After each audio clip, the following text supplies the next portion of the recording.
Hello दोस्तों, इस video में हम लोग बात करेंगे साउथ अफ्रीका वर्सेस इंडिया के बीच जो दूसरा टी20 मुकाबला खेला जाएगा इसके बारे में। और दोस्तों, दोनों टीम्स के स्टैट्स के ऊपर पूरी डिटेल एनालिसिस करेंगे और हेड टू हेड कंपैरिजन करके जानेंगे कि जब दोनों टीम्स आमने सामने खेलते हैं तो कौन से ऐसे प्लेयर्स निकल कर आते हैं दोस्तों जो एक दूसरे टीम के खिलाफ अच्छा परफॉर्मेंस करते हैं, जिसके आधार पर स्मॉल लीग और ग्रैंड लीग की टीम्स बनाने में आसानी हो। तो दोस्तों, बहुत ही बड़ा मुकाबला है। पिछला मुकाबला तो बारिश के कारण रद्द हो गया। तो इस मुकाबले में दोस्तों हम लोग पूरी डिटेल एनालिसिस के साथ साथ स्मॉल लीग और ग्रैंड लीग की टीम कॉम्बिनेशन भी देखेंगे। तो डायरेक्ट बात कर लेते हैं दोस्तों एनालिसिस के ऊपर। तो दूसरा टी20 मुकाबला है ये, और गौर कीजिएगा दोस्तों, ये मुकाबला सेंट जॉर्ज पार्क में खेला जाएगा। और इस ग्राउंड की खास बात यह है कि दोस्तों यहाँ पर फास्ट बॉलर को काफ़ी मदद मिलती है।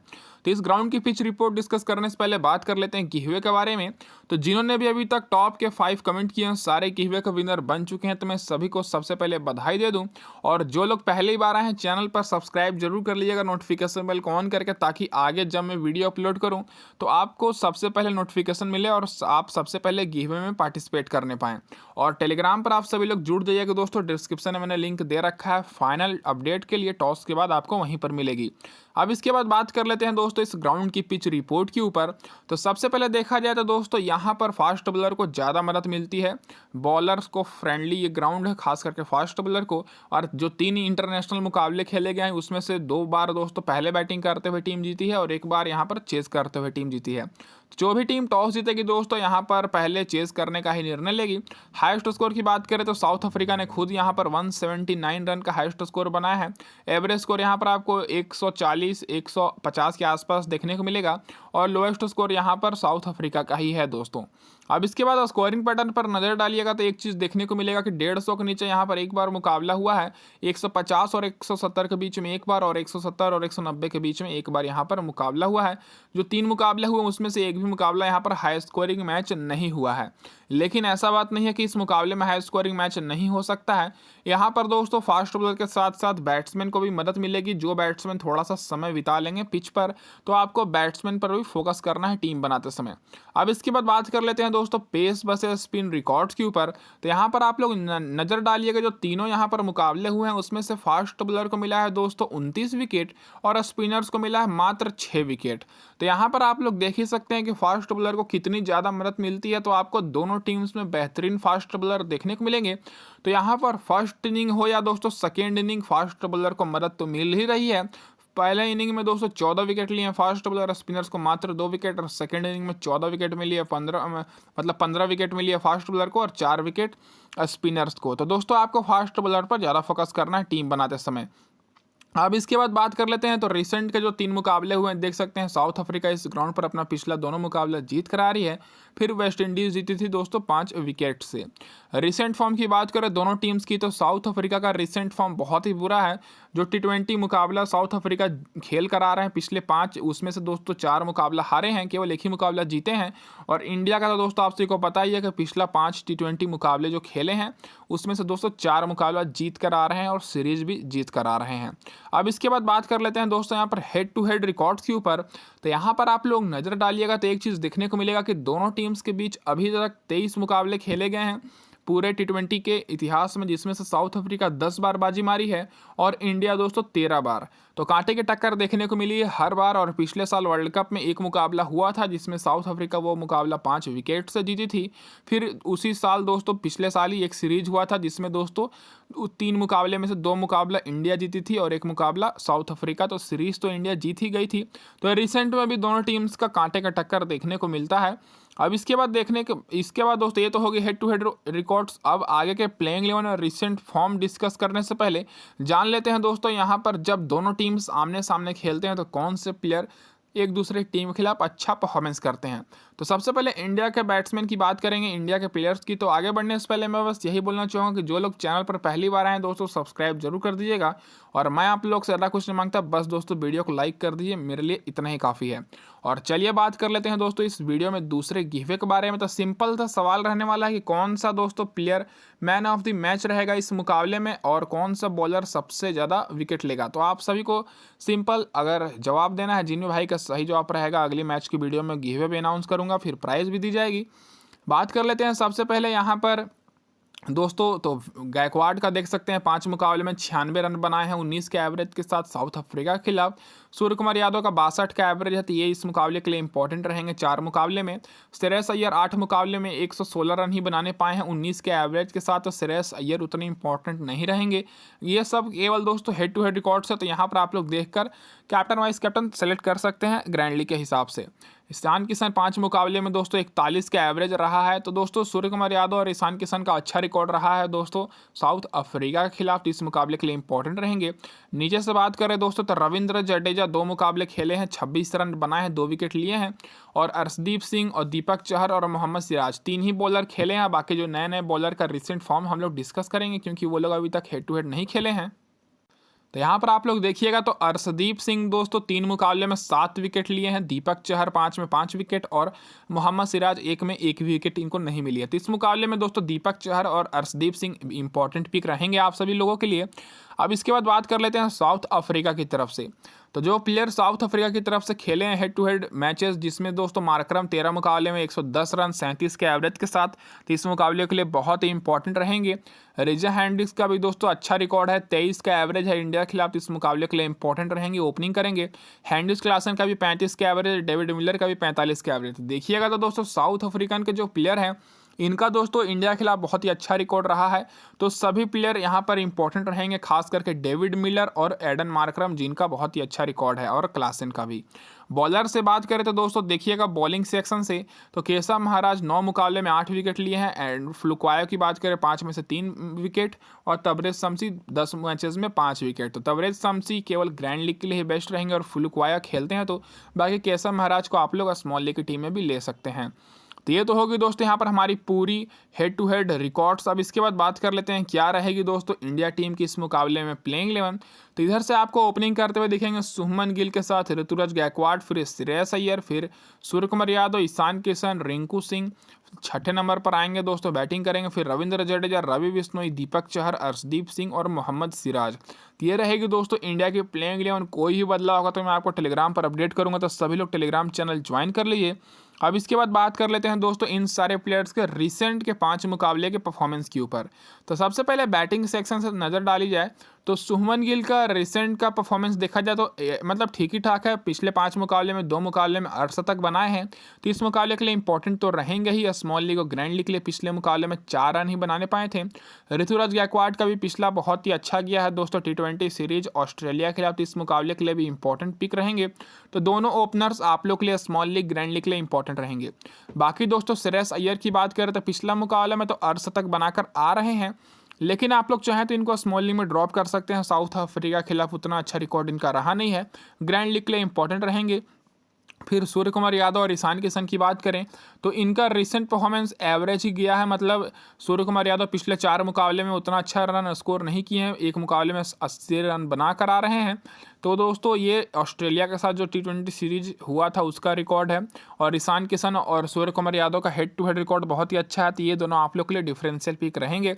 बाकी रिंकू सिंह और रविंद्र जडेजा का रिसेंट फॉर्म देख ही सकते हैं, पिछले मुकाबले में 6 रन और जडेजा का 9 रन, और इनका भी दोस्तों अच्छा खासा रिकॉर्ड ही है, जब भी मौका मिला तो रन बनाए हैं। तो केवल ग्रैंड लीग के लिए ही बेस्ट रहेंगे। रविंद्र जडेजा भी ग्रैंड लीग के लिए, क्योंकि इस ग्राउंड पर स्पिनर्स को मदद नहीं मिलती है, तो ये स्पिन बॉलर है, तो बैटिंग ऑर्डर बहुत ज़्यादा नीचे है, तो ये भी केवल ग्रैंड लीग के लिए ही बेस्ट ऑप्शन रहेंगे। बाकी यशस्वी जायसवाल का मैंने रिकॉर्ड लिख रखा, अगर ये खेलेंगे तो आप लोग इनको कप्तान वाइस कप्तान कर सकते हैं स्मॉल लीग और ग्रैंड लीग की टीम में, और जो प्लेयर बेंच पर बैठे उनका मैंने यहाँ पर रिकॉर्ड लिख रखा है। अब इसके बाद बॉलिंग सेक्शन से बात करें तो बॉलिंग सेक्शन से देखिएगा तो रवि बिश्नोई दोस्तों बहुत ही अच्छा अभी बॉलिंग कराए हैं, 9 विकेट लिए हैं दोस्तों। अभी जो T20 सीरीज हुआ था उसमें तो इस मुकाबले के लिए भी इंपॉर्टेंट पिक रहेंगे। रविंद्र जडेजा को भी रिसेंट के 5 मुकाबले में 9 विकेट मिली है, तो दोनों स्पिनर्स बहुत ही अच्छे फॉर्म में है, लेकिन इस ग्राउंड पर स्पिन को मदद नहीं मिलती है, तो आप सभी लोग एक स्पिनर के साथ जा सकते हैं, जैसे रवि बिश्नोई या रविंद्र जडेजा। मोहम्मद सिराज का रिसेंट परफॉर्मेंस अच्छा है, लेकिन हेड टू हेड रिकॉर्ड अच्छा नहीं है। कुलदीप यादव अगर खेलेंगे तो केवल ग्रैंड लीग के लिए ही इंपॉर्टेंट रहेंगे, लेकिन कम ही चांसेस है खेलने का। दीपक चहर और अर्शदीप सिंह इस मुकाबले के लिए इंपॉर्टेंट पिक साबित हो सकते हैं, खास करके अर्शदीप सिंह जो कि पिछले मुकाबले में 2 विकेट लिए हैं और पिछले 5 मुकाबले में 4 विकेट, और इनका हेड टू हेड रिकॉर्ड भी बहुत ही अच्छा है, जैसा कि हम लोग अभी ऊपर देखें। बाकी मुकेश कुमार और वाशिंगटन सुंदर का रिकॉर्ड मैंने लिख रखा है, तो यहाँ पर अगर ये खेलेंगे तो केवल ग्रैंड लीग के लिए इंपॉर्टेंट रहेंगे। आप सभी को केवल मोहम्मद सिराज, दीपक चहर और अर्शदीप सिंह पर फोकस करना है, जो कि फास्ट बॉलर हैं, और खास करके दीपक चहर और अर्शदीप सिंह पर। ये तो होगी दोस्तों इंडिया के सारे प्लेयर्स के रिसेंट फॉर्म और स्टैट्स। अब बात कर लेते हैं साउथ अफ्रीका की तरफ से क्या रहेगी प्लेइंग 11 इस मुकाबले में। तो साउथ अफ्रीका की तरफ से आपको ओपनिंग करते हुए दिखेंगे रीजा हैंड्रिक्स के साथ यहाँ पर मैथ्यू ब्रैक्ट्स, उसके बाद दोस्तों तीसरे नंबर पर मार्करम जो कि कप्तान है, फिर हैंड्रिक्स क्लासन, डेविड मिलर, फिर ट्रिसान स्टब्स, फिर मार्को जेनसन, फिर केसम महाराज, कॉर्जे, लिजार्ड विलियम्स और तबरेज शमसी। तो लुंगी नेगेटिव रूल्ड आउट हो चुके हैं, तो उनको आपको नहीं लेना है। तो ये दोस्तों रहेगी साउथ अफ्रीका की प्लेइंग 11। और आप सभी को बताइए कि पिछला मुकाबला बारिश के कारण रद्द हो गया था, तो इस मुकाबले में चांसेस यही रहेगा कि प्लेइंग 11 सेम रहेगी। अब इसके बाद बात कर लेते हैं दोस्तों इन सारे प्लेयर्स के रिसेंट के 5 मुकाबले की परफॉर्मेंस के ऊपर। तो हेड टू हेड रिकॉर्ड तो हम लोग ऊपर डिस्कस कर ही लिए हैं, तो 5 मुकाबले की परफॉर्मेंस भी डिस्कस कर लेते हैं। तो यहाँ पर आप लोग देखिएगा, तो सबसे पहले नाम आता है दोस्तों रीजा हैंड्रिक्स और मैथ्यू का, जो कि ओपनिंग करेंगे। दोनों का परफॉर्मेंस रिसेंट में एवरेज ही गया है, उतना कुछ खास इन्होंने किया नहीं है। एक मुकाबले में 85 रन बनाए हैं रीजा हैंड्रिक्स ने। तो दोस्तों इस मुकाबले के लिए दोनों इंपॉर्टेंट रहेंगे, खास करके रीजा हैंड्रिक्स को तो सभी लोग ले ही रहे हैं, लगभग 50% लोग लिए हैं, लेकिन मैथ्यू को बहुत ही कम लोग ले रहे हैं। तो इस मुकाबले के लिए कैप्टन वाइस कैप्टन के लिए ग्रैंड लीग के लिए बेस्ट ऑप्शन रहेंगे। बाकी मिडिल ऑर्डर से बात करें तो मार्करम बैटिंग से उतना अच्छा परफॉर्मेंस इनका रहा नहीं है, एक मुकाबले में 91 रन तो बनाए हैं, लेकिन बैटिंग और बॉलिंग दोनों करेंगे तो इंपॉर्टेंट रहेंगे। हैंड्रिक्स क्लासन पिछले मुकाबले में 47 रन बनाए हैं, फिर दोस्तों इनका बल्ले से रिसेंट में परफॉर्मेंस निकला नहीं है, लेकिन हेड टू हेड रिकॉर्ड बहुत ही अच्छा है, इसलिए इस मुकाबले के लिए इंपॉर्टेंट रहेंगे। डेविड मिलर को आप सभी को लेकर चलना है, बहुत ही अच्छे फॉर्म में, हेड टू हेड रिकॉर्ड भी अच्छा है। ट्रिसान स्टोप्स केवल ग्रैंड लीग के लिए पिछला रिसेंट परफॉर्मेंस इनका बहुत ही अच्छा गया है, लेकिन बैटिंग ऑर्डर नीचे है, तो इस मुकाबले के लिए केवल ग्रैंड लीग के लिए इंपॉर्टेंट रहेंगे। Marco Jansen small league grand league दोनों के लिए, क्योंकि पावर प्ले में बॉलिंग कराएंगे स्टार्टिंग में और बैटिंग भी अच्छी खासी कर लेते हैं। अब इसके बाद बॉलिंग सेक्शन से देखा जाए तो बॉलिंग सेक्शन में नज़र डालिएगा तो एक चीज़ देखने को मिलेगा कि इनके जो बॉलर्स हैं सभी को ज़्यादा विकेट मिली है, क्योंकि दोस्तों ये अभी ओडीआई वर्ल्ड कप खेल कर आ रहे हैं। जैसे दोस्तों कॉर्जे जो रिसेंट के 5 मुकाबले हुआ वर्ल्ड कप का, उसमें 13 विकेट लिए हैं, फिर एम जेनसन 9 विकेट, तबरेज शमसी 9 विकेट, महाराजा 8 विकेट, और लिजार्ड विलियम्स की बात करें तो 4 विकेट। तो ये जो 4 बॉलर खेलने वाले हैं, इसमें से दोस्तों आपको फास्ट बॉलर पर ज़्यादा फोकस करना है। कॉर्जे और एम जेनसन तो आप लोग के लिए इंपॉर्टेंट रहेंगे ही, जो कि अभी रिसेंट में अच्छा परफॉर्मेंस करके आ रहे हैं और इस मुकाबले के लिए भी इंपॉर्टेंट रहेंगे। बाकी तबरेज शमसी और केसम महाराज की बात करें तो दोनों में से एक को लेकर चलना है। शमसी का उतना अच्छा रिकॉर्ड नहीं है दोस्तों, इंडिया के खिलाफ 10 मुकाबले में मात्र 5 ही विकेट लिए हैं। केसम महाराज इंपॉर्टेंट रहेंगे, 9 मुकाबले में 8 विकेट लिए और रिसेंट परफॉर्मेंस भी अच्छा है। लिजार्ड विलियम्स डिफरेंशियल पिक रहेंगे ग्रैंड लीग के लिए, और जो बॉलर बेंच पर बैठेंगे उनका मैंने यहाँ पर रिकॉर्ड लिख रखा था, आप लोग यहाँ पर देख सकते हैं दोस्तों। अब इसके बाद बात कर लेते हैं की प्लेयर्स के ऊपर दोनों टीम्स की तरफ से।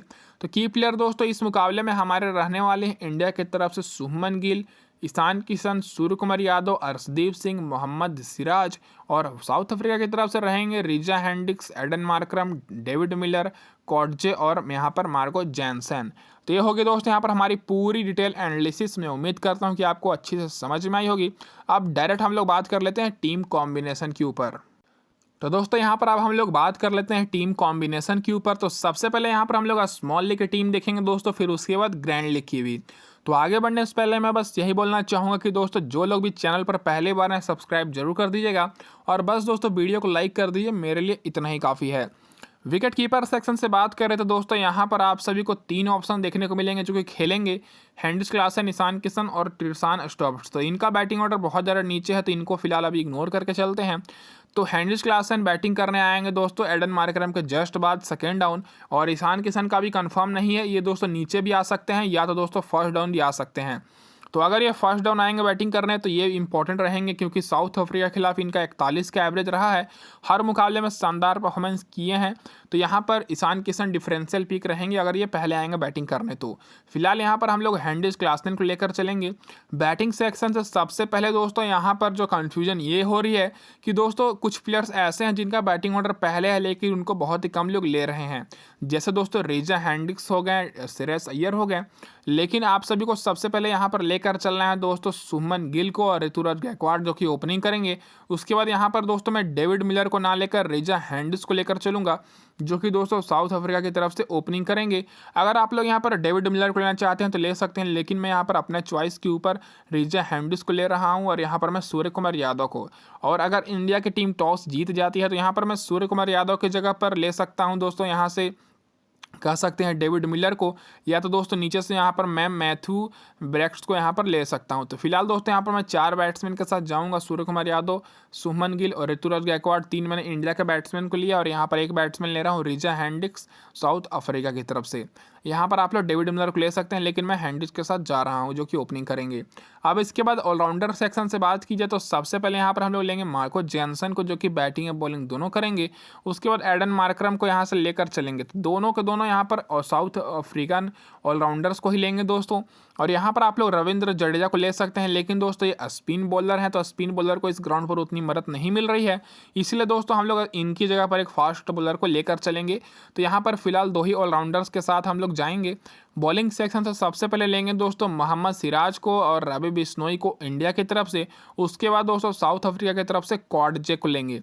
तो ऑलराउंडर मिलाकर मैंने 3 प्लेयर ले लिया है दोस्तों, यहाँ पर बॉलर ऑलराउंडर मिलाकर 3 मैंने यहाँ पर ले लिया है साउथ अफ्रीका की तरफ से, और 2 मैंने यहाँ पर बॉलर लिया है इंडिया की तरफ से।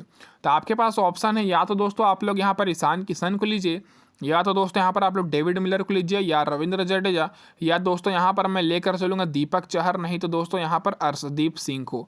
मेरे हिसाब से अर्शदीप सिंह डिफरेंशियल पिक रहेंगे, जो कि 3 मुकाबले में 7 विकेट लिए हैं साउथ अफ्रीका के खिलाफ, इनका अच्छा रिकॉर्ड रहा है। तो यहाँ पर ये दोस्तों मेरी रहेगी टीम कॉम्बिनेशन, जहाँ पर मैं फास्ट बॉलर पर थोड़ा ज़्यादा फोकस कर रहा हूँ।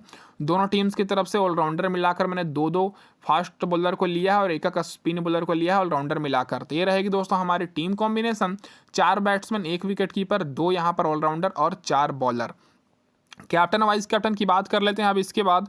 तो जो हमारे कप्तान रहेंगे दोस्तों स्मॉल लीग के हिसाब से शुभमन गिल बेस्ट रहेंगे और वाइस कप्तान एडन मार्करम। ये रहेगी दोस्तों हमारी टीम, जो कि स्मॉल लीग की टीम रहेगी। और फाइनल टीम आप सभी को टेलीग्राम पर मिलेगी, तो जल्द से जल्द ज्वाइन कर लीजिए, डिस्क्रिप्शन में लिंक आप सभी को दिया हुआ है। और यहाँ पर आप लोग वाइस कैप्टन मार्को जैनसन को भी बना सकते हैं, लेकिन केवल ये 4 ओवर ही बॉलिंग कराएंगे, तो मुझे जहाँ तक लगता नहीं है कि टॉप ऑर्डर को जल्दी आउट करने पाएंगे। तो यहाँ पर मार्करम मेरे हिसाब से बेस्ट रहेंगे, जो कि बैटिंग और बॉलिंग दोनों करेंगे। अब बात कर लेते हैं दोस्तों इस टीम की प्रीव्यू, फिर उसके बाद ग्रैंड लीग की टीम के ऊपर। तो दोस्तों ये रहेगी यहाँ पर हमारी टीम की प्रीव्यू, जो कि हमारे कप्तान रहेंगे दोस्तों यहाँ पर शुभमन गिल, वाइस कप्तान एडन मार्करम, 4 मैंने यहाँ पर बैट्समैन को लिया है, 1 विकेट कीपर, 2 ऑलराउंडर, और यहाँ पर मैंने लिया है 4 बॉलर को। बॉलर भी मैंने लिया है दोस्तों फास्ट बॉलर और 1 स्पिन बॉलर ऑलराउंडर मिलाकर। और यहाँ पर विकेट कीपर बैट्समैन मिलाकर दोनों टीम्स की तरफ से मैंने लिया है 3 बैट्समैन को, आप लोग गौर कर रहे होंगे। तो अब इसके बाद बात कर लेते हैं दूसरी टीम के ऊपर, जो कि हमारी ग्रैंड लीग की टीम रहेगी। ग्रैंड लीग में मैंने क्या किया कि मार्करम को कप्तान बनाया, वाइस कप्तान रविंद्र जडेजा को, 2 मैंने विकेट कीपर लिया ईशान किशन और हेनरिच क्लासन को। बैटिंग में मैंने डेविड मिलर, शुभमन गिल और सूर्य कुमार यादव का रखा है। ऑलराउंडर में मैंने रविंद्र जडेजा, मार्करम और एम जैनसन, और बॉलिंग में दोस्तों कॉडजे, अर्शदीप सिंह और मोहम्मद सिराज को लिया हूँ। तो ये दोस्तों हमारी ग्रैंड लीग की टीम रहेगी, जिसमें कप्तान मार्करम रहेंगे, वाइस कप्तान शुभमन गिल, या तो दोस्तों आप लोग ईशान किशन को भी कर सकते हैं अगर ईशान किशन पहले आएंगे तो बैटिंग करने। तो दोस्तों इस वीडियो में बस इतना ही। वीडियो देखने के लिए आप सभी का बहुत बहुत धन्यवाद। चैनल पर पहली बार है तो सब्सक्राइब जरूर कर दीजिएगा और लाइक जरूर कर दिए, और टेलीग्राम पर आप सभी लोग ज्वाइन कर लिए, डिस्क्रिप्शन में आप सभी को लिंक दिया हुआ है। धन्यवाद दोस्तों।